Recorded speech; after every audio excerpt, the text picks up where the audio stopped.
अस्सलामुअलैकुम जी नाजरीन। बुध वाले दिन 17 जून ਨੂੰ KPK ਮਰਦਾਨ ਦੇ ਵਿੱਚ एक ऐसा अफसोसनाक वाकया पेश आया कि दो सिख मियाँ बीवी ਜਿਹੜੇ गुरुद्वारे की हिफाजत ਦੇ ਉੱਤੇ लगे हुए सी, एक पुलिस एहलकार ਜਿਹੜਾ हाजर सर्विस ਹੁੰਦਾ मौके ਤੇ आंदा और मुबैना तौर ਦੇ ਉੱਤੇ ਉਹਨਾਂ ਨੂੰ 5 फायर मार के ते फरार हो ਜਾਂਦਾ। ਉਹਦੀ मुकम्मल तफसीलात कि इस सिख बरादरी ਦੇ जोड़े ਨੂੰ इस पुलिस एहलकार ने क्यों मारिया, उदी मुकम्मल तफसीलात अज दी इस वीडियो दे विच मैं तुहाडे नाल शेयर करांगा।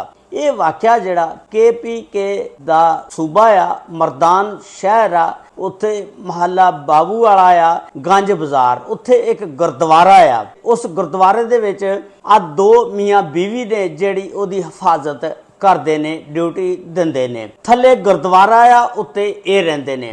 एक पुलिस एहलकार आ जिहदा नाम आ शेर शाह वालद नादर शाह। ये मरदान दे विच इरानाबाद दा एक महला उत्थे दा रहन वाला आ। सन 2011 दे विच ये बतौर सिपाही पुलिस KPK दे विच भर्ती होया सी। उस तो बाद इहदी एक दफा ड्यूटी अज तो 3 साल पहलों इस गुरुद्वारे दे उत्ते लग गई सी, क्योंकि इस गुरुद्वारे की हिफाजत के उत्ते पुलिस जिहड़ी आ वो भी ड्यूटी करती आ।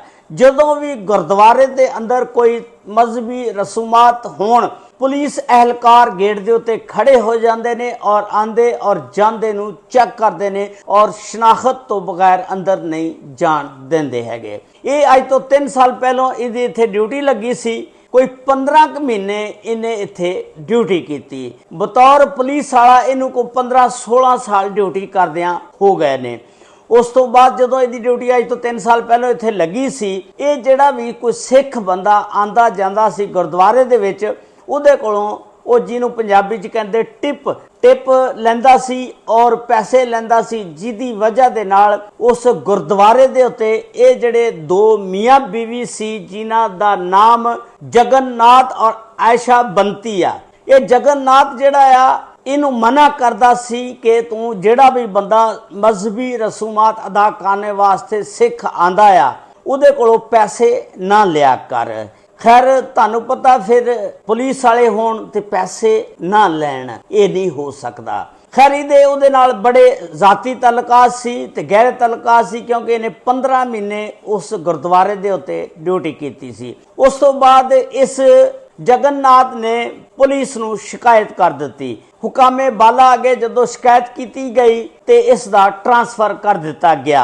उस तो बाद ये मुख्तलिफ जगह ते लग्या होया सी। इस टाइम इस गुरुद्वारे दे उत्ते ये ड्यूटी नहीं सी करदा, इनू चेंज कर दिता गया सी, तब्दील कर दिता गया सी। जदों तब्दील किया इन्हें उस जाती रंजिश जिहड़ी सी ना दिल दे विच रखी। इन्हें कहा कि तू मेरा तबादला कराया ते मैं फिर देखांगा। उस जाती रंजिश की बना दे उत्ते इन्हें फिर की कीता कि 17 जून बुध वाले दिन ये दसदे ने कि आंदा एक मोटरसाइकिल दे उत्ते बाजार दे विच जांदा, उत्थों 30 बोर पिस्तौल खरीददा और गोलियां वगैरह खरीददा।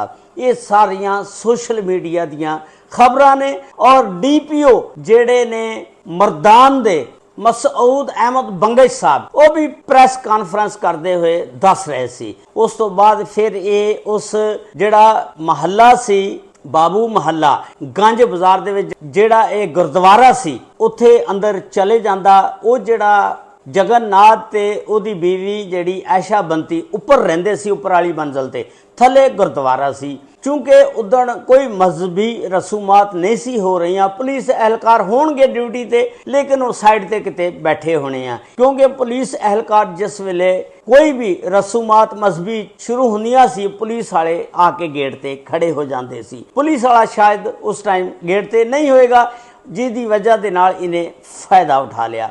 उस तो बाद ये छाते चढ़दा दस रहे ने कि इन्हें दरवाज़ा खोलिया, खोल के अंदर वड़िया, वड़ के ते सब तो पहला इन्हें जगन्नाथ नूं 2 फायर मारे। उस तो बाद इन्हें इहदी बीवी नूं देखिया, वो किचन दे विच काम कर रही सी।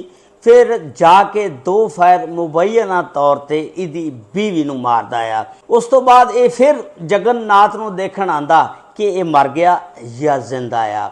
उस तो बाद देखिया भी ये तो मर गया। उस तो बाद बीवी नूं देखदा, उहदे जाके एक होर फायर मार दिंदा।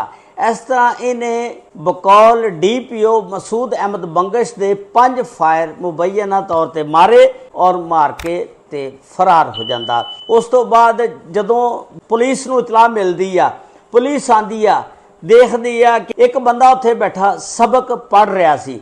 उस बंदे नूं पुछया गया कि यह किस तरह वाकूआ होया, की वेख्या? उन्हें कहा मैनू फायर की आवाज़ जरूर आई आ, लेकिन मैनू इस तरह लगा कि जिमें पटाखे चले ने। उस तो बाद फिर पुलिस जिहड़ी आ उत्थे जिन्ने भी CCTV कैमरे और DVR सी जिहड़ी वो कढ़वा के जदों पुलिस लैके जान लगी, उत्थे सिख रहनुमा जिहड़े ने वो इकट्ठे हो गए। उन्होंने कहा कि इस DVR नूं इत्थे ही देखो, इत्थे ही चैक करो। फिर वो DVR जिहड़ी आ उत्थे देखी गई, चैक की गई।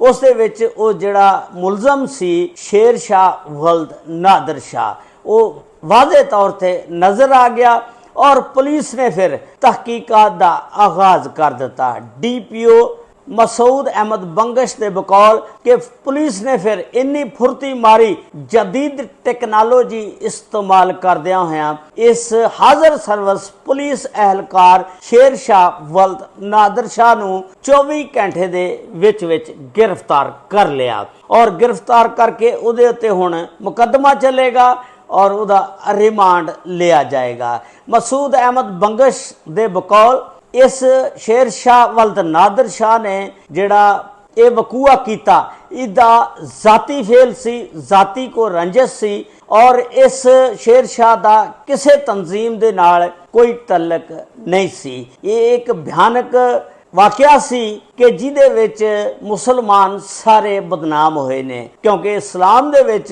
किसी भी मजहब दा या कोई भी इंसान होवे, कुरान दे विच आके एक इंसान दा कतल जिहड़ा पूरी इंसानियत दा कतल आ। लिहाजा मजहब दा इहदे नाल कोई तल्लक नहीं, चाहे हिंदू होवे, सिख होवे, ईसाई होवे, मुसलमान होवे, इंसान आ। इंसान दा कतल पूरी इंसानियत दा कतल आ। इस तरह इस बंदे ने मुसलमानां दे उत्ते उंगलियां उठाउण दा टाइम दे दिता और लोग गल्लां करनगे। ये एक अफसोसनाक वाकया सी जिहड़ा मैं तुहाडे नाल शेयर किया।